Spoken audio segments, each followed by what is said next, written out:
चले भाई शुरू करते हैं बच्चों। जहाँ से हमने कल छोड़ा था ना वहाँ से स्टार्ट करते हैं। हमने कल बात की थी कि जब अपना दो जीरोज़ एक दूसरे का अपोजिट साइन का होता है तो क्या कंडीशन बनता है ना, एक्स वाला कोफिशिएंट नहीं होता है, वो जीरो होता है, ऐसा कुछ था। आज एक दो क्वेश्चन और हैं जो कल वाली चीज़ पे ही बेस है, मतलब जो कल कॉन्सेप्ट पढ़ा था ना उस पे ही बेस है। अभी मैं बता दूं हम क्या क्या पढ़ रहे थे। सबसे पहले हमारे पास था जीरोस कैलकुलेट करना, याद है क्या आपके? Zeros calculate, yes. और सेकंड हमारा था क्या था? रिलेशनशिप, हाँ रिलेशनशिप था। और उसके बाद हमने बोला था कि थर्ड हम पढ़ने वाले हैं फॉर्मेशन ऑफ क्वाड्रेटिक पॉलिनोमियल। उसके बाद की बात थी ग्राफ। याद है क्या आप लोगों के ये सब चीज़ें? अच्छा सुनिए, जीरोज़ और रिलेशनशिप ये आज भी चलने वाले हैं, इनमें से थोड़ा सा पार्ट आज चलने वाला है। हालांकि सेम क्वेश्चन नहीं बनेंगे कल जैसे, आज थोड़ा सा आगे पढ़ेंगे। ये वाले दो टॉपिक में थोड़ा सा आगे हमारे पास जीरोज़ कैलकुलेट करने के बाद क्या क्या होता है वो देखने वाले हैं। रिलेशनशिप का मुझे लगता है आज कुछ खास काम होने नहीं वाला। फॉर्मेशन ऑफ क्वाड्रेटिक पॉलिनोमियल और ग्राफ हो सकता है ये वाली वीडियो में ख़त्म हो जाए, ऐसा भी हो सकता है नेक्स्ट वीडियो बने इसके लिए, ठीक है। चलिए हम शुरू करते हैं। आज दो क्वेश्चन आप ध्यान से देखना, अच्छे क्वेश्चन है भाई। अच्छा ये मत सोचना कि एनसीईआरटी नहीं होगी, आप ये 2-3 लेक्चर देख लो कि एनसीईआरटी आपसे खुद बन जाएगी, लेकिन फिर भी एनसीईआरटी सारी कराएंगे। ये वाला पॉलिनोमियल है ना, इसमें जो एनसीईआरटी वाले क्वेश्चन है वो थोड़े कम है, एग्ज़ाम में आ जाते हैं अलग से क्वेश्चन, है ना। उसमें कॉन्सेप्ट भी थोड़ा कम दे रखा है एनसीईआरटी में और सवाल भी थोड़े से ही है ना। अच्छा मेरी बात ध्यान से सुनेंगे अब सब लोग। If the product of the zeros of the quadratic polynomial, QP मतलब quadratic polynomial, if the product of the zeros of the quadratic polynomial p x is equal to k x square minus 6x minus 6 is 4, find the value of k. Product of zeros आपको given है 4। Product of zeros कितना दे रखा है? 4। आपको calculate क्या करना है? Find the value of के की वैल्यू कैलकुलेट करना है। कोई बात नहीं सर, प्रोडक्ट ऑफ जीरोज कल पढ़ा था, अगर आपके याद हो, सम ऑफ जीरोज पढ़ा था और प्रोडक्ट ऑफ जीरोज पढ़ा था, याद है क्या? याद है? हाँ ना बोलो भाई। अच्छा कैसे बोलेंगे? Alpha plus beta sum of zeros था एंड प्रोडक्ट ऑफ जीरोज था अल्फ़ा इंटू बीटा, ऐसा कुछ था ना। अल्फ़ा प्लस बीटा मतलब अल्फ़ा और बीटा क्या था? जीरोज थे ना। मत लिखो, कोई फ़र्क नहीं पड़ता, केवल इतना लिख दो कि सम और प्रोडक्ट। सम था हमारा माइनस बी अपॉन ए और प्रोडक्ट था c upon A. Minus B upon a मतलब minus coefficient of x divided by coefficient of x square. C upon a था constant term divided by coefficient of x square. Question में given है product of zeros is 4। Product of zeros is 4, तो product of zeros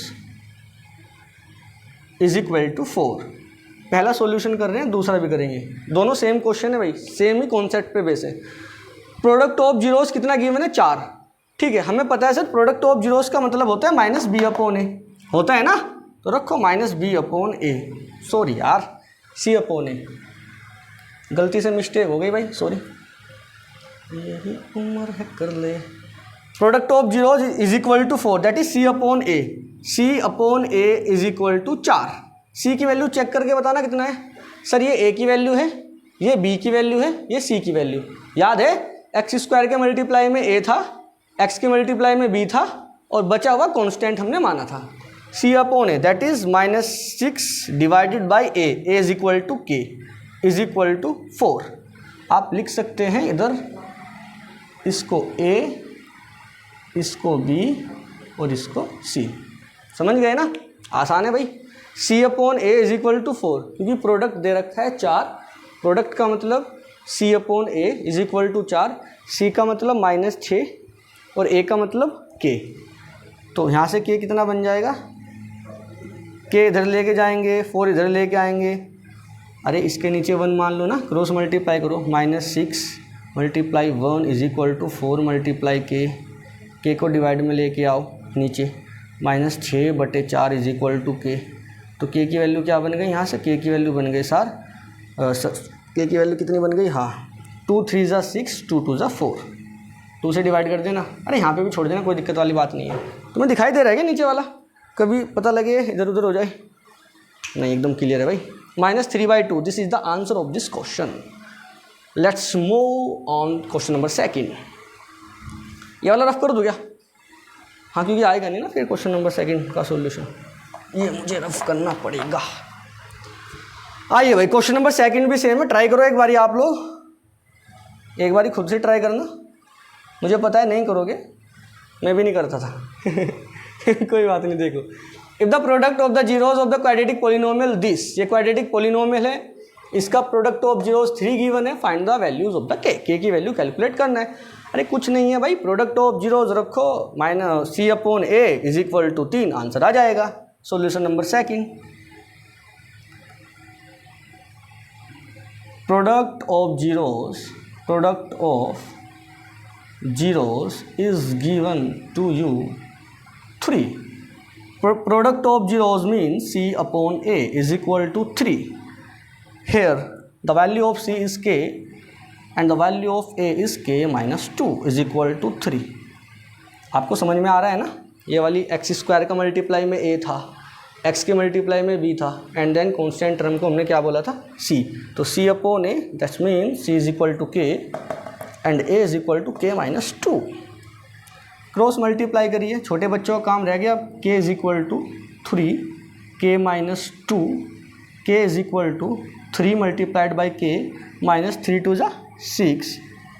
अब आप कर सकते हैं क्या? हाँ जी, बिल्कुल कर सकते हैं। आप 6 को इधर लेके आओ, 6 जब इक्वल टू से इधर आएगा तो माइनस का तो प्लस बन जाएगा। 3 के इधर ही रखने वाले हैं। अब K को इधर उधर लेके जाओ तो -K बन जाएगा। 6 is equal to 3K - K is equal to 2K। 2 को डिवाइड में लेके जाओ, 6 इधर लिख देते हैं, 6 divided by 2 is equal to K, और 2 3 6 is equal to K। K की वैल्यू क्या बन गई? 3। K की वैल्यू क्या बन गई? 3। आसान है ना? प्रोडक्ट 3 गिवन था, हमने C/A लगाया, C की वैल्यू K रखा, A की वैल्यू K - 2 रखा, इज इक्वल टू 3। ये इधर, ये इधर, इधर उधर लेके चले गए, आंसर आ गया। आप जल्दी जल्दी नोट करो, फिर मैं कुछ आगे की तरफ क्वेश्चन की तरफ चलता हूँ, और हम आज फिर अच्छे अच्छे क्वेश्चन करने वाले हैं।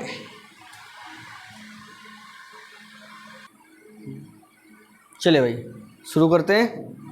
वापस से एक क्वेश्चन और करते हैं हम लोग। अच्छा, क्वेश्चन नहीं, एक कॉन्सेप्ट देखो पहले।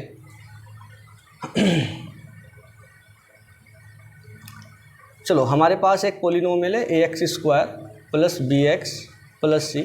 ऑब्वियस है क्वाड्रेटिक ही होगा, क्वाड्रेटिक के बारे में जानकारी ले रहे हैं ना। a is not equal to 0, a b c belongs to real number. अब सुनिए, हेडिंग लगाइए। नहीं, if sum of zeros is equal to, if sum of zeros of quadratic polynomial is equal to product of zeros is equal to product of zeros,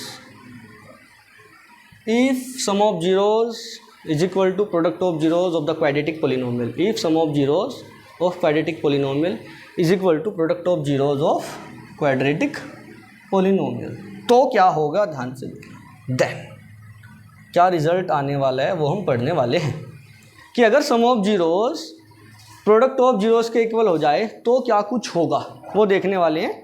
some of zeros का मतलब याद है? Yes sir याद है, -B/A। Product of zeros का मतलब याद है? यस सर बिल्कुल याद है, C/A। अगर ये दोनों इक्वल हो जाते हैं किसी भी कंडीशन में तो क्या होगा, और वो कंडीशन क्या होगी जब ये इक्वल होंगे? दोनों चीज़ें ध्यान से देखेंगे। मतलब इक्वल होंगे, कंडीशन क्या होगी, कंडीशन क्या होगी कि जिसके लिए इक्वल हो, वो भी देखने वाले हैं। सुनो, sum is equal to product, ये तो है ना, sum of zeros equal to product of zeros. Sir sum का मतलब होता था -B/A। अच्छा, और अच्छा सा लिखिएगा, है ना, एकदम सुंदर सुंदर सा। अरे छोड़िए, ऐसे लिखो, sum is equal to product. Sum किसके इक्वल है? प्रोडक्ट के। Sum of zeros is equal to product of zeros. अगर sum of zeros product of zeros के इक्वल हो जाता है तो क्या कुछ होगा, देखने की कोशिश करते हैं। सम ऑफ जीरोस मतलब sir -B/A is equal to product of zeros C upon a. सही बात है, ए से ए उड़ा दीजिए। कैसे? अरे देखो इधर माइनस बी, ए इधर लेके जाइए multiply by a is equal to c, a इधर लेके जाइए मल्टीप्लाई बाई सी, है ना। अब आप सी को डिवाइड में लेके जाएंगे, minus b is equal to c multiply a upon ए से गायब, minus b is equal to c. कोई दिक्कत वाली बात नहीं, मैं भी तो वही बोल रहा था, ए से ए को उड़ा दो, माइनस बी इक्वल टू सी आ जाता, वही तो आया है।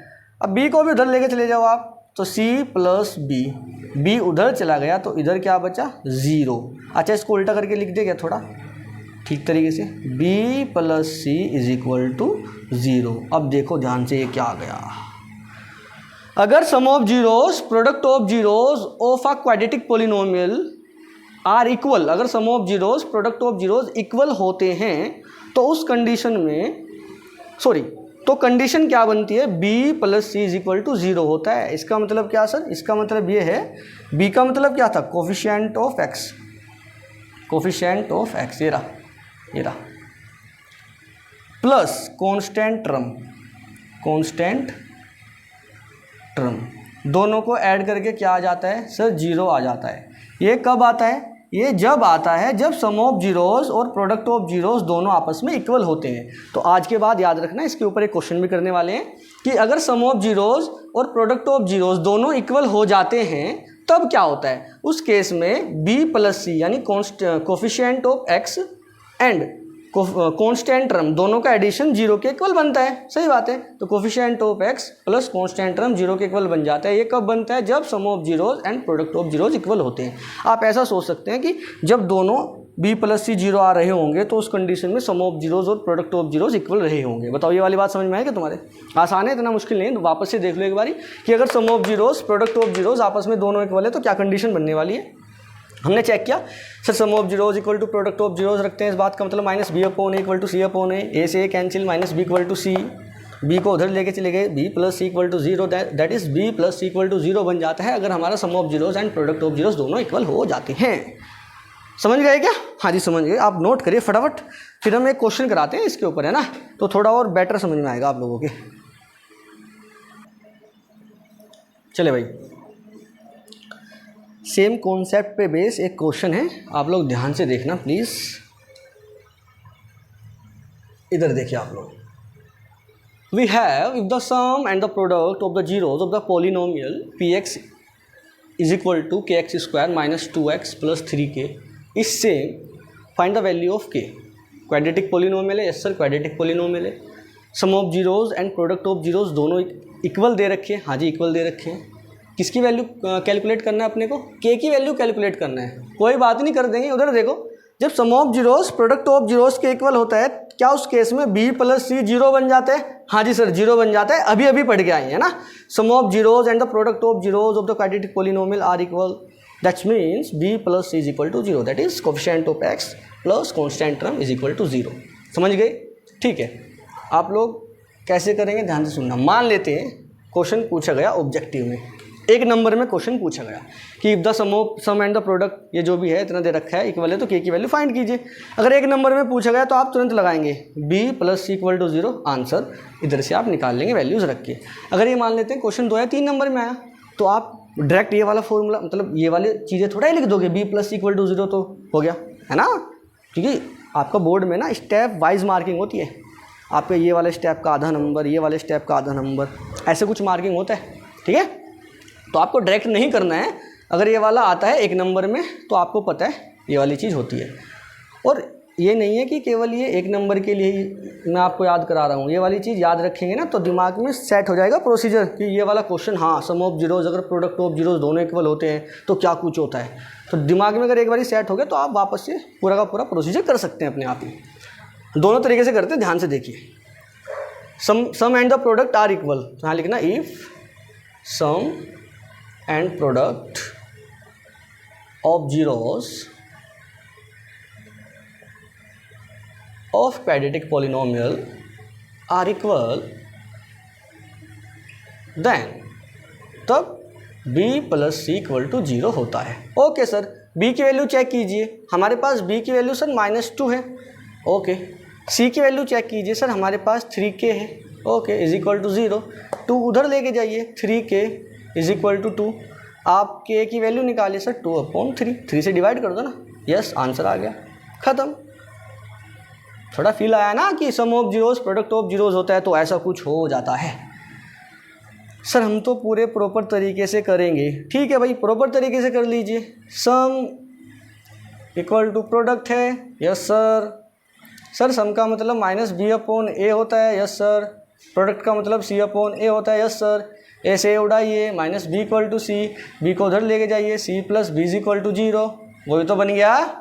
वापस से वैल्यूज़ रखिए, आंसर आ जाएगा। समझ गए क्या? हाँ जी समझ गए। बस ये वाली बातें याद रखना है, ये वाली बातें बताई नहीं जाती हैं, ठीक है। आप लोग नोट करिए फटाफट, क्वेश्चन समझ में आया होगा।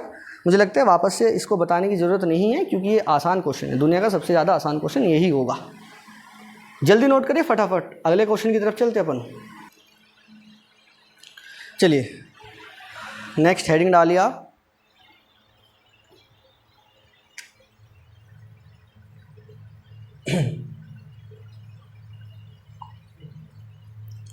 If the coefficient of x square and constant term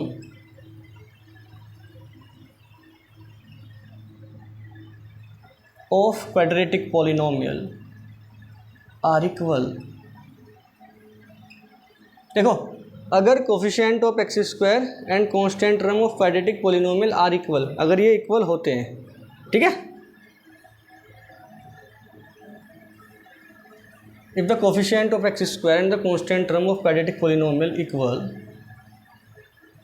then तब क्या होता है, then zeros are reciprocal to each other. अच्छा, अगर कोफिशिएंट एक्स स्क्वायर का और कांस्टेंट टर्म ये दोनों आपस में इक्वल बन जाते हैं, तो जो जीरोज़ होते हैं, जीरोज़ पोलिनोमियल के जो जीरोज़ निकलते हैं वो दोनों एक दूसरे के रेसिप्रोकल होते हैं। अगर मान लो एक 2 है तो दूसरा 1/2 है। कब होता है? जब एक्स स्क्वायर का कोफिशिएंट और कांस्टेंट टर्म इक्वल होता है। समझे क्या आप लोग? नहीं समझे? वापस सुनो। अच्छा एक क्वेश्चन कराऊंगे डायरेक्ट नहीं, अभी वैसे ही देख लेते हैं। इधर देखो थोड़ा देखते हैं इसको, ये जो स्टेटमेंट लिखा है इसको सोल्व करके देखते हैं क्या बनता है। कह रहा है कि coefficient of x square and the constant term are equal, तो जीरोज रेसिप्रोकल होते हैं। जीरोज क्या होते हैं? रेसिप्रोकल। जीरोज क्या होते हैं? रेसिप्रोकल। अच्छा इसको ऐसे डालिए आप लोग कि if the zeros are reciprocal then, तब क्या होगा, है ना। इसको थोड़ा चेंज करिए, ऐसे डालिए if the zeros are reciprocal then, तब क्या होगा वो देखिए, है ना। इसको थोड़ा चेंज करिए हेडिंग को, वापस से वैसे डालेंगे ना तो उससे ज़्यादा फील आएगा। If the zeros of quadratic polynomial are reciprocal to each other, reciprocal to each other, then तब क्या होगा वो कंडीशन हम बनाते हैं।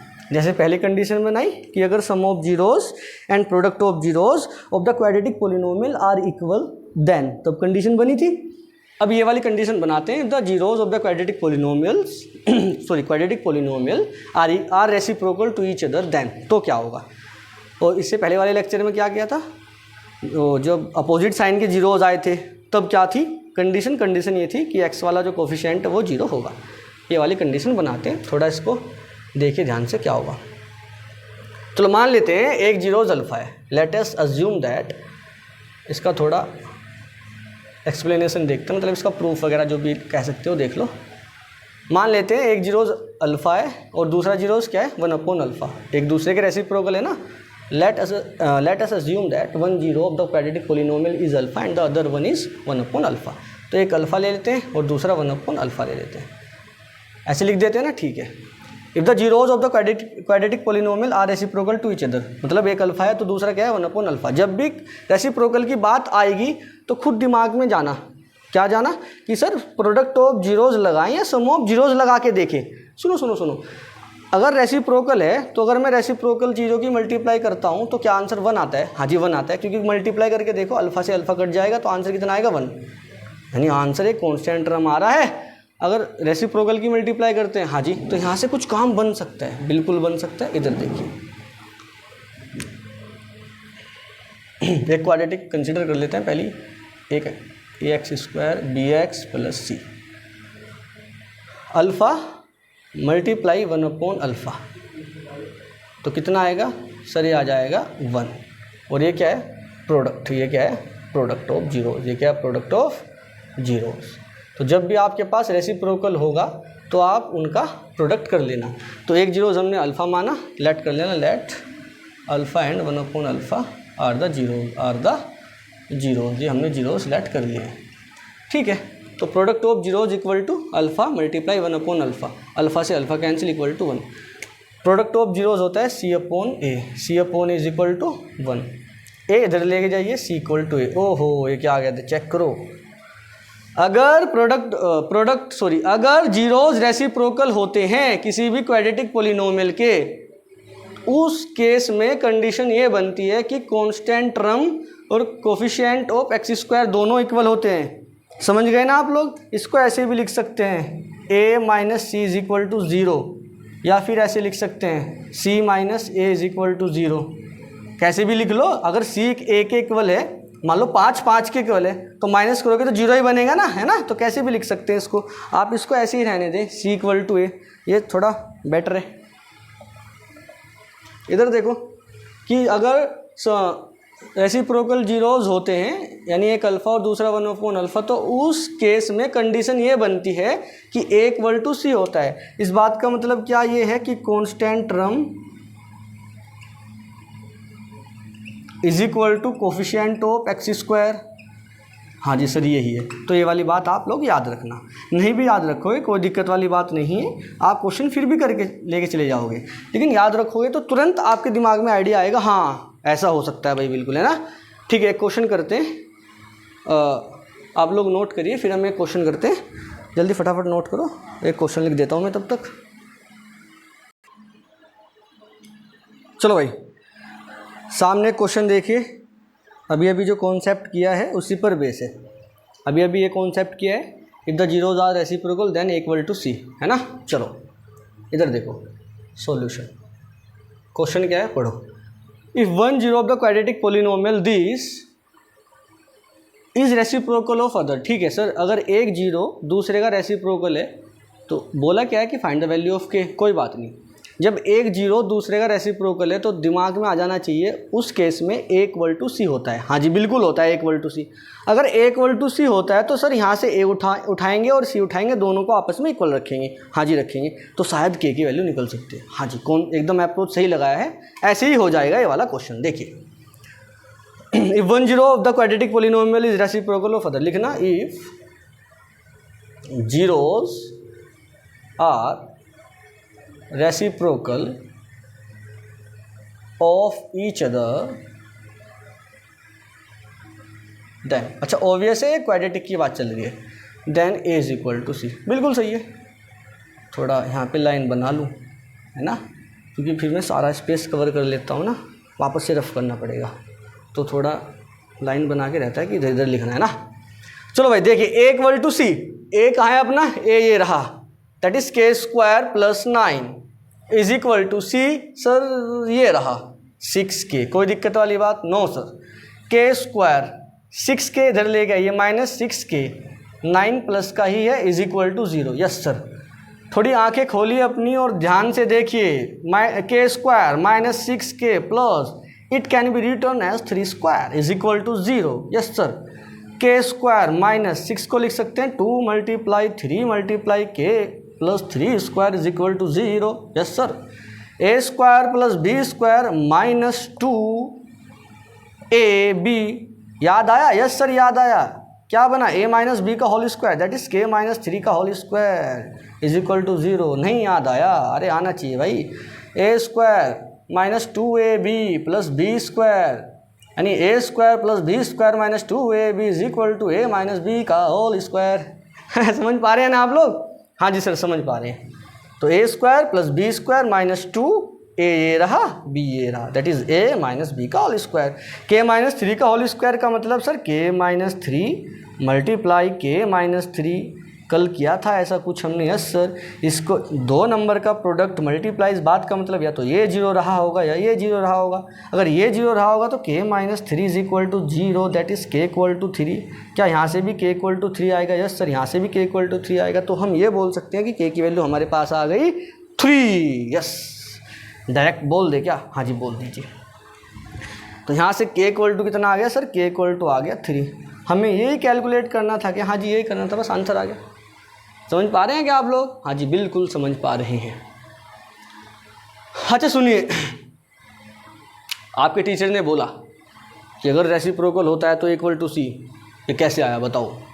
तो फिर हम वो कर देंगे जो हमने अभी अभी प्रूफ किया है ना?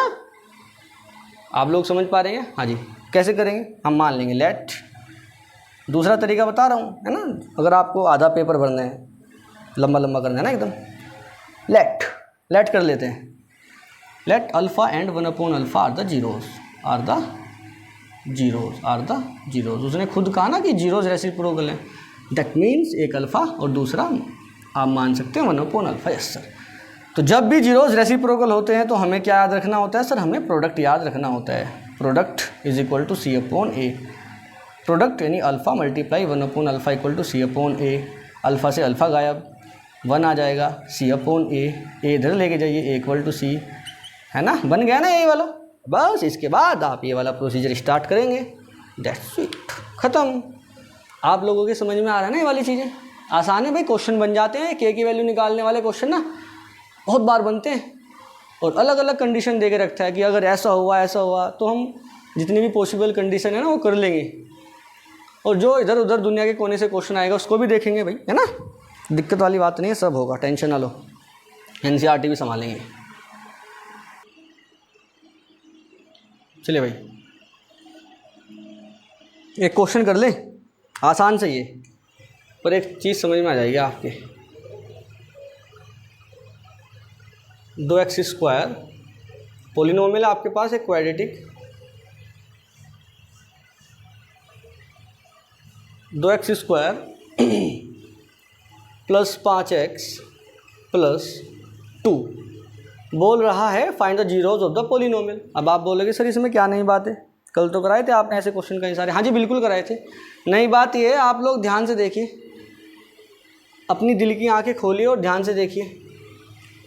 क्या इसमें एक्स स्क्वायर का कोफिशिएंट और कांस्टेंट टर्म दोनों आपस में इक्वल है? हाँ जी सर इक्वल है, 2 आ रहे हैं ना। हाँ अब उधर चलिए, क्या वहाँ पे अगर कांस्टेंट टर्म और कोफिशिएंट ऑफ एक्स स्क्वायर दोनों इक्वल होता है तो जीरोज रेसिप्रोकल होते हैं? हाँ जी, तो मतलब इसके जीरोज रेसिप्रोकल आने वाले हैं एक दूसरे के, है ना? हाँ चेक करते हैं, चलो आएंगे या नहीं आएंगे, है ना? देख लेते हैं, हालांकि आएंगे, चलो फिर भी संतुष्टि के लिए। क्या बताया था जीरोस कैलकुलेट करने का? पहला स्टेप सर फैक्टर करेंगे, दूसरा सर फैक्टर को 0 के इक्वल रखेंगे, तीसरा सर कुछ भी नहीं, वहाँ से 0 आ जाता है ना। चलो देखो, p x is equal to 2x square plus 5x plus 2, 2 2 ज़ा 4, 4 के ऐसे फैक्टर जिनको ऐड करके 5 आए। बताओ क्या है? फैक्टर करना आता है ना, ऐसे 4 है ना, 4 के फैक्टर करेंगे, 2 2 ज़ा 4, 2 1 जा 2, तो क्या बन गया 2 और 2, 2 फैक्टर हो गए, 2 2 जा 4, और एक 1 भी तो होता है फैक्टर में, है ना? तो क्या बन गया 4 और 1, तो प्लस 5 को लिख सकते हैं 4 प्लस 1।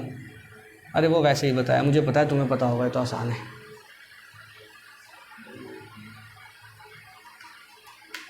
देखो 2x स्क्वायर 4 प्लस 1 5, 4 1 जा 4, ठीक है।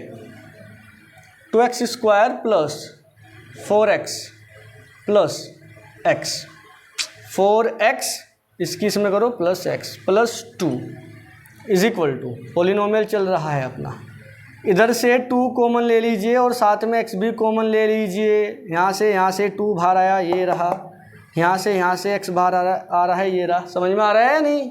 हाँ ना बोल दो भाई।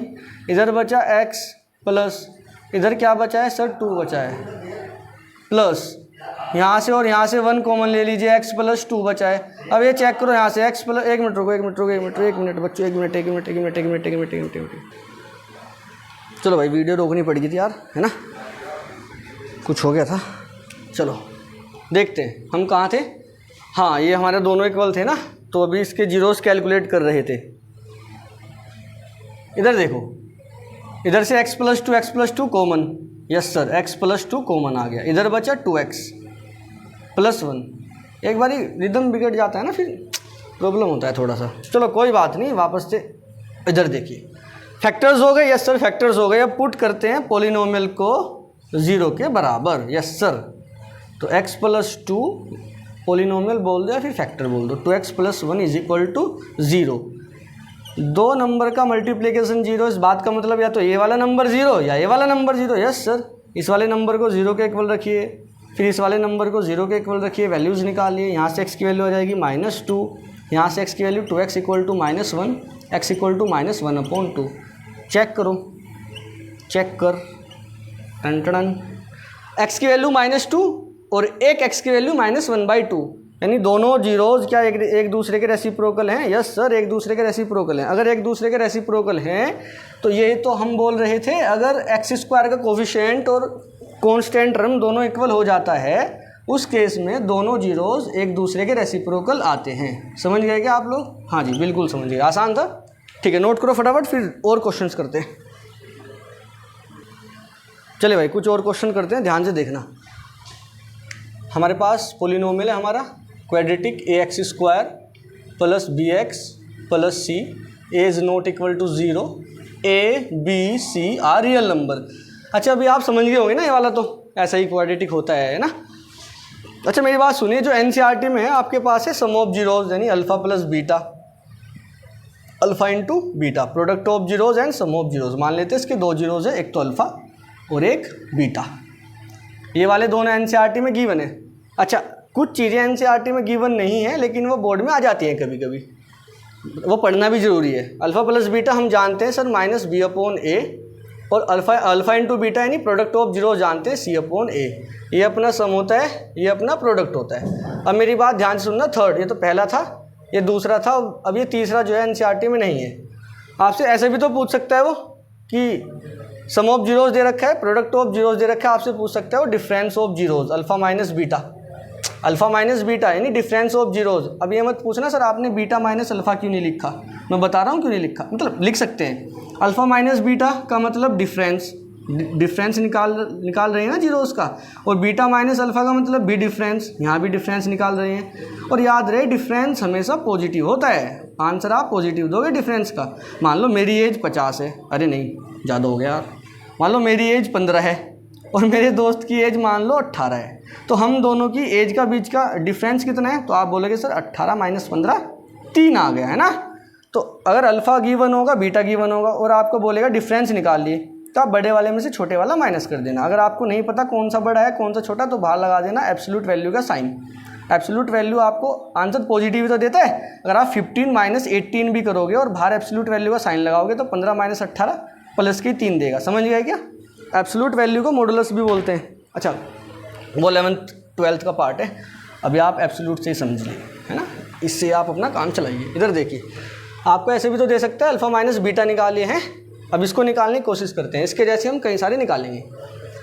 एक फॉर्मूला याद रखना, क्या है वो देखो इधर। अगर आपके पास मान लो x + y² x - y² ऐसे कुछ लिखें, तो आंसर होता है 4xy। कैसे बना सुनो, ये देखो, इसको अगर मैं ओपन करूं, ये आपको याद रखना है, x + y² - x - y² = 4xy होता है। अब ये ऐसे क्यों आया, ये वाली चीज़ देखिए आप, ये LHS ध्यान से देखो, x + y² x² + y² + 2xy, है ना। अब इसको देखो माइनस x² + y² - 2xy, ये वाला यहाँ यूज़ करने वाले हैं। x² + y² + 2xy, इसकी मल्टीप्लाई अंदर करिए, -x² - y², इसकी मल्टीप्लाई अंदर करो, माइनस प्लस 2xy, ये cancel, x² - x² y² - y², 2xy 4xy, ये ना बहुत बढ़िया फॉर्मूला है भाई साहब, कहीं जहाँ यूज़ होगा। क्वाड्रेटिक में यूज़ हो सकता है, क्यूबिक में क्यूबिक बोल रहा हूँ, वो pair of linear equation in two variable जो थर्ड चैप्टर आने वाला है वहाँ यूज़ होगा, 11th में भी यूज़ होगा।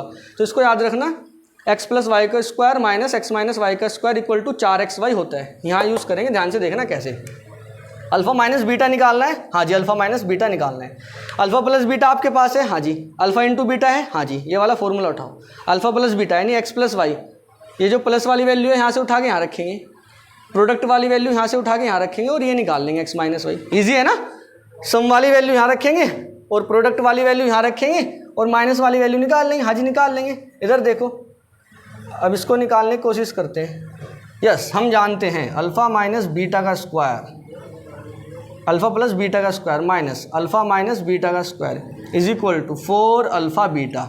यही वाला है ना, एक्स और वाई की जगह अल्फ़ा और बीटा रखा है। अल्फ़ा प्लस बीटा कितना है, minus B upon A, minus B upon A इसका square minus alpha minus beta, alpha minus beta हमें निकालना है, is equal to 4 alpha into beta C upon A. ये रहा, कोई दिक्कत वाली बात नहीं, कोई भी दिक्कत वाली बात होनी नहीं चाहिए। माइनस बी का स्क्वायर तो प्लस बी स्क्वायर बन जाएगा, डिवाइडेड बाई ए का स्क्वायर ए स्क्वायर बन जाएगा।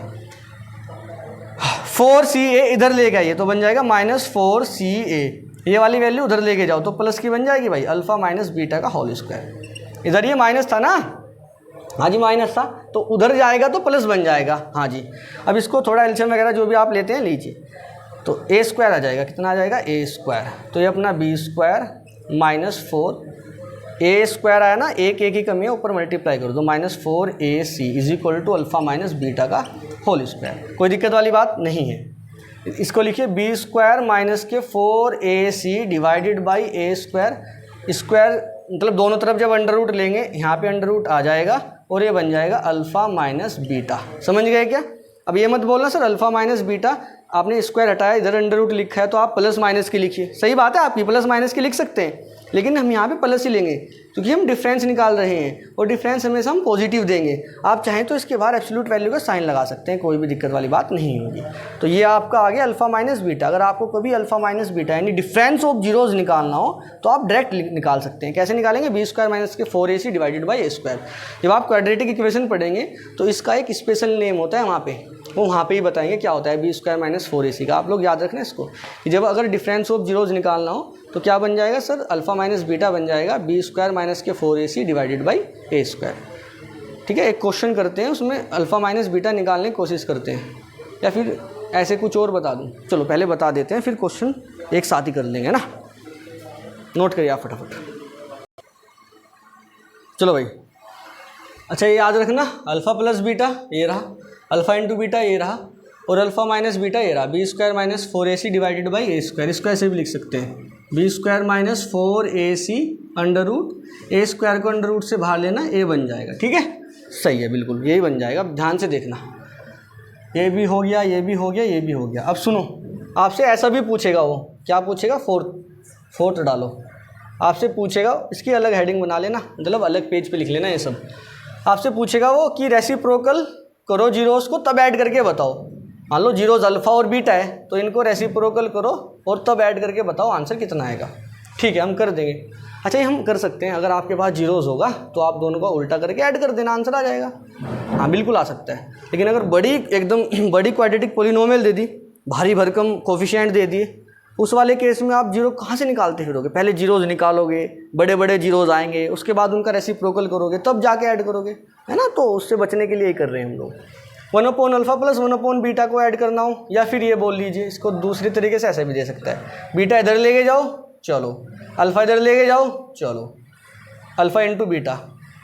अरे ऐसे ही तो ऐड करते थे, बीटा इधर यस, अल्फ़ा उधर यस, अल्फ़ा इंटू बीटा ये रहा। तो beta plus alpha divided by alpha plus alpha into beta, ऐसा पूछ सकता है। बीटा प्लस अल्फ़ा का मतलब sum of zeros, alpha into beta का मतलब प्रोडक्ट ऑफ जीरोज़, ये बोल लीजिए। तो या तो ये पूछे या फिर ऐसा बोल दे sum of zeros divided by product of zeros कितना होता है, या फिर ये पूछे कि सम ये alpha plus beta alpha into beta, इसका मतलब सेम ही है। तो ये और ये दोनों एक ही चीज़ है, यानी रेसिप्रोकल करके ऐड करना या फिर sum of zeros divided by product of zeros बोलना, ये सब सेम ही चीज़ है। इधर देखो कैसे निकालेंगे, निकाल लेंगे सर, आ जाओ।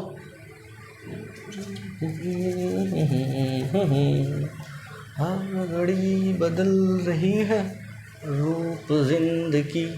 1/अल्फा प्लस 1/बीटा, ठीक है सर, ऐसे ही लिखिए जैसे आपने अभी लिखा था, beta plus alpha divided by alpha into beta. ये तो सम ऑफ जीरोस बन गया, ये product of zeros. Sir sum of zeros तो माइनस बी अपॉन ए होता है, हाँ जी होता है बिल्कुल। Sir alpha into beta product of zeros C upon A होता है, हाँ जी ये भी बात बिल्कुल ठीक है। सर ऐसा करिए, माइनस बी है, यस, आप ए को इधर लेके जाइए, यस, ये लीजिए भाई, आप जैसा बोलेंगे हम वैसा ही करेंगे। सर सी को यहाँ पे लेके आइए, ये लीजिए भाई, कोई दिक्कत वाली बात नहीं। ए से A cancel, sir minus B upon C बन गया। अरे बाबा ये क्या हुआ, 1/अल्फा प्लस 1/बीटा that is addition of the reciprocal of the zeros is equal to minus B upon C. आप ये भी याद कर सकते हैं। अरे पता है मैथमेटिक्स में याद करना नहीं होता है, पर जब आप दुनिया भर की प्रैक्टिस करते हैं तो दुनिया भर की चीज़ें याद भी हो जाती हैं, है ना। तो 1/अल्फा प्लस 1/बीटा कभी पूछेगा तो डायरेक्ट आंखें बंद करनी है, माइनस बी अपॉन सी कर देना, आंसर आ जाएगा। ठीक है, ठीक है, इधर लिख दें, लिख दीजिए sir, first, second, third, fourth 1/अल्फा प्लस 1/बीटा, या फिर sum of zeros divided by product of zeros is equal to minus B upon C, minus B upon C, minus B upon C. क्या माइनस बी का मतलब sir coefficient of x divided by constant term, सही बात है। अच्छा और भी पूछेगा, छोड़ेगा नहीं भाई साहब, बोर्ड है, कुछ भी पूछ सकता है, कुछ भी नहीं पूछेगा। कॉन्सेप्ट तो आपको बोल देगा वो एनसीईआरटी का ही है, पर वो क्वेश्चन नहीं देगा। एनसीईआरटी में वो वाले कॉन्सेप्ट के बहुत सारे दिमाग लगा के करने पड़ेंगे आपको। ऐसा मान लो एक और पूछ लिया उसने, अरे ये ऐसे नहीं बहुत सारे हैं, ये कुछ ही हैं स्टैंडर्ड जो आपको याद करेंगे तो आपका काम बन जाएगा, है ना। और थोड़ा सा इजी लगेगा ये वाला चैप्टर और भी, हालांकि बहुत इजी है, पर जब आप इसके क्वेश्चन साइड बुक से प्रैक्टिस करते हैं ना उनकी, तो वहाँ पे आपको जाते ही तुरंत देखते समझ में आएगा, हाँ जी ऐसा है। कराएंगे, एनसीईआरटी भी कराएंगे, और उसके बाद जो बोर्ड में क्वेश्चंस आए हैं ना पिछले 2-4 सालों में, जितने भी क्वेश्चन बने 5-6 सालों में, सारे करेंगे, वो टेंशन बिल्कुल नहीं लेना। फिफ्थ, अगर आपसे पूछा गया कि sir alpha cube plus beta cube ये बताइए कितना होता है, बताओ।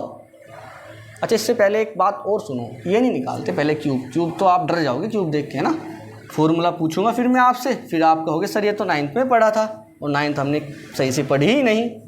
तो आप एक काम करिए, निकाल के बताइए, alpha square plus beta square क्या दे रखा है सर, अल्फ़ा स्क्वायर, जीरोस का स्क्वायर करके ऐड, वो निकालने के लिए पूछा है। कोई भी दिक्कत वाली बात नहीं है सर, हम कर देंगे। सुनिए कैसे करेंगे, alpha square plus beta square है, यस सर। सर अगर alpha square plus beta square है, हम अपनी मर्जी से अगर 2α बीटा कर देना ऐड तो हमारा काम बन जाएगा, लेकिन 2α बीटा खुद से ऐड नहीं कर सकते। ठीक है सर, हम माइनस के 2α बीटा भी करेंगे, क्या दिक्कत वाली बात है अपने को। Minus 2α beta plus 2α beta cancel हो गया sir, alpha square plus beta square ही बचा है। हाँ जी बिल्कुल, 1 मिनट रुकिए बच्चों, 1 मिनट।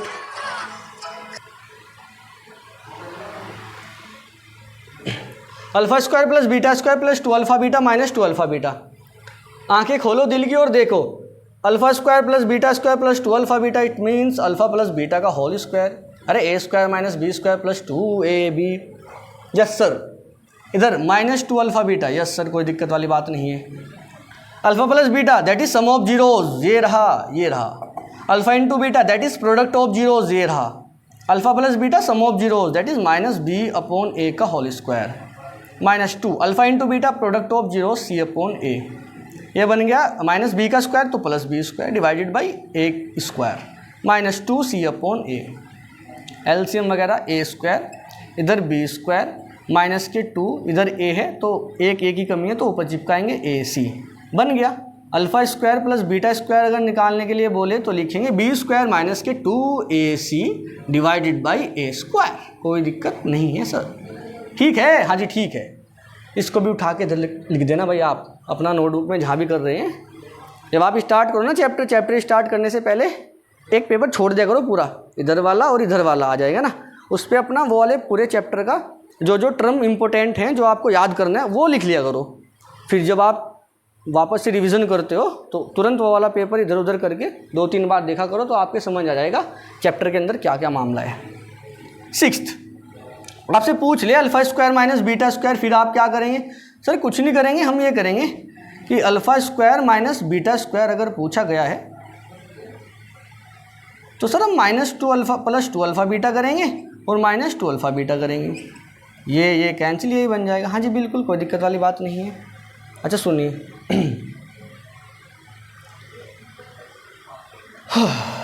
एक बात बताइए मुझे आप लोग ध्यान से देख के, अरे ये वाला नहीं, रुकिए एक मिनट रुकिए, ये वाला नहीं भाई,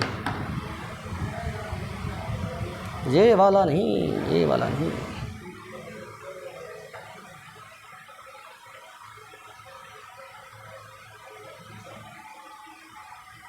आप ये नोट करो, तब तक मुझे थोड़ा स्पेस चाहिए यहाँ पे, जल्दी फटाफट नोट करो, मैं रफ करता हूँ फिर इसको, है ना, जल्दी नोट करो।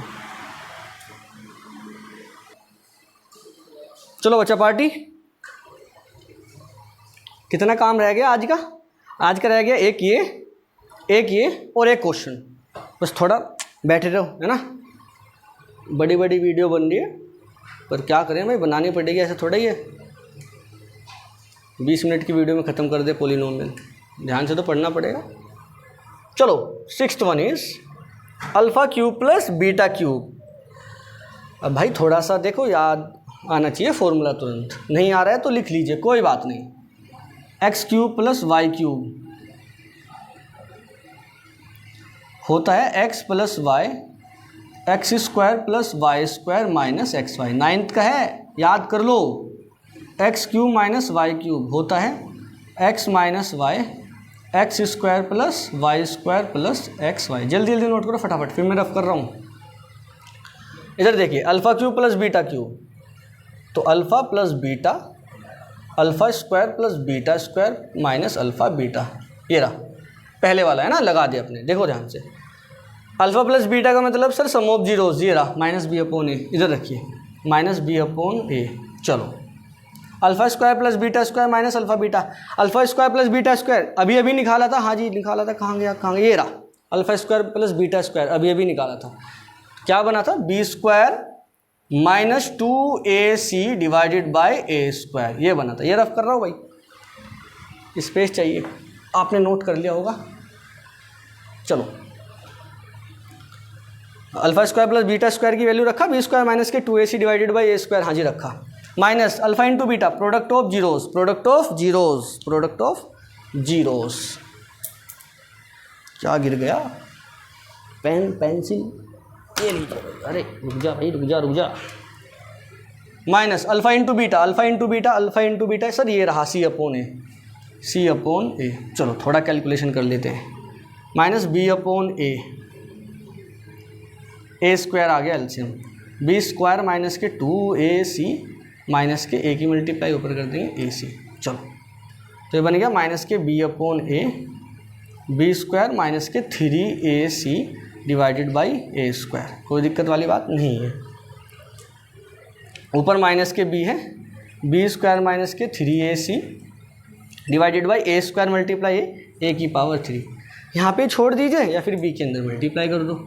अब इधर करोगे तो बन जाएगा माइनस बी क्यूब, इधर करोगे minus minus plus 3abc divided by a cube. याद कर लेना, अगर नहीं करेंगे क्या होगा? कुछ नहीं होगा अगर याद नहीं करोगे। याद करोगे तो दिमाग में कॉन्सेप्ट अच्छा होगा, एकदम बढ़िया वाला, कि alpha cube plus beta cube होता है तो आंसर डायरेक्ट वो आता है, कर दोगे आप एकदम, है ना। तो क्या हुआ? Alpha cube plus beta cube हो गया 3abc और माइनस बी क्यूब और डिवाइडेड बाई ए क्यूब। नहीं भी याद करोगे आप तब भी क्वेश्चन कर लोगे कुछ ना कुछ करके, अगर याद कर लोगे तो तुरंत देख के समझ में आएगा हाँ कैसे करना है ना। तो alpha cube plus beta cube भी मैं यहाँ लिख दे रहा हूँ, 3abc minus b cube divided by a cube. अब माइनस वाला कर लेते हैं, वाला है ना, तो माइनस वाला क्या होगा? Alpha cube minus beta cube. Minus वाला फॉर्मूला अभी बताया था, याद है क्या? यार याद करो, ऐसा ना करो भाई। Alpha cube minus beta cube, alpha minus beta, alpha square plus beta square plus alpha into beta. Alpha minus beta sir अभी निकाला था, वो रहा बी स्क्वायर माइनस के 4ac डिवाइडेड बाई ए, ये अंडर रूट में था। Alpha square plus beta square, sir ये भी अभी अभी निकाला था, ये रहा बी स्क्वायर माइनस के 2ac divided by A square plus alpha into beta C upon A. ये थोड़ा कॉम्प्लिकेटेड सा है। इंक कहाँ गई भाई, भूख लग रही है, मार्कर को इंक डालनी पड़ेगी। बस मुझे आप चंद मिनट का समय दीजिए, सेकंड का सॉरी। अबे कहाँ जा रही है?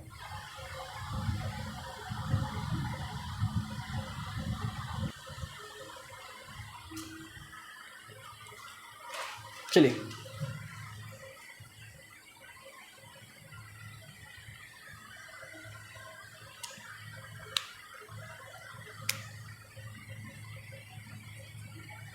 देखिए, बी स्क्वायर माइनस के 4ac under root divided by a, LCM ले लीजिए, ए स्क्वायर आ गया, इधर बी स्क्वायर माइनस के 2ac, इधर एक ए की कमी है, ऊपर करना पड़ेगा तो ac बन जाएगा। बी स्क्वायर माइनस के 4ac divided by A under root B square minus 2ac plus ac, तो B square minus 2ac plus ac तो minus ac divided by A square multiply A की पावर 3, तो B square minus 4ac under root A square A की power 3, इधर क्या है, इधर है सर बी स्क्वायर माइनस के 4ac, B square minus 4ac, अरे 4ac कहाँ है, ac है, बस ये बन गया alpha cube minus beta cube. अच्छा ये थोड़ा कॉम्प्लिकेटेड है ना, इसको आप याद भी मत करना, बस आपके पास प्रोसीजर होना चाहिए कि अगर alpha cube minus beta cube पूछा तो ऐसा फॉर्मूला लगा के कर देंगे, क्योंकि थोड़ा कॉम्प्लिकेटेड सा बन गया ना, तो आप याद करोगे थोड़ा बड़ा हो जाएगा। बस मैंने ऐसे करके दिखा दिया कि अगर alpha cube minus beta cube पूछा तो आप कैसे सोल्व करेंगे, ठीक है। अल्फ़ा माइनस बीटा रखेंगे, फिर alpha square plus beta square plus alpha beta रखेंगे, और उसके बाद क्या करेंगे, उसके बाद करेंगे सर कि अल्फ़ा माइनस बीटा की वैल्यू रखेंगे, बी स्क्वायर माइनस के 4ac divided by A, alpha square plus beta square की वैल्यू रखेंगे, बी स्क्वायर माइनस के 2ac divided by A square, यहाँ से देखिए, फिर अल्फ़ा इंटू बीटा की वैल्यू रखेंगे सी अपॉन ए, उसके बाद कैलकुलेशन कर लेंगे, है ना, बस इतना ही है। याद मत करना, थोड़ा बड़ा है यार, बोर्ड में इतना भी नहीं पूछा जाएगा, ये वाला पूछा भी गया तो आप लोग वैल्यूज़ रख देना यहाँ पे, थोड़ा इजी कैलकुलेशन हो जाएगा, कर देना। आपको जोन सा सूटेबल लगे ना कि हाँ सर ये याद करने से हमारे लिए थोड़ा इजी हो जाएगा मामला, तो आप याद कर लेना। बाकी प्रोसीजर आपको बता ही दिया ना कैसे करना है। एक क्वेश्चन देख लेते हैं, इन्हीं के ऊपर बेस है ना, एक क्वेश्चन कर लेते हैं, आपके क्लियर हो जाएगा। चलो भाई मैं रफ कर देता हूँ।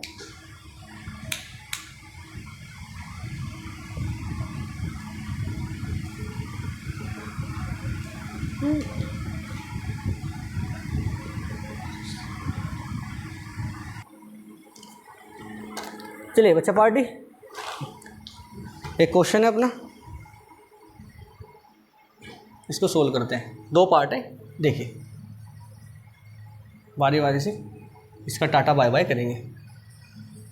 1/अल्फ़ा प्लस 1/बीटा माइनस 2 बीटा, क्या ये रेसिप्रोकल वाला है? हाँ जी रेसिप्रोकल वाला है।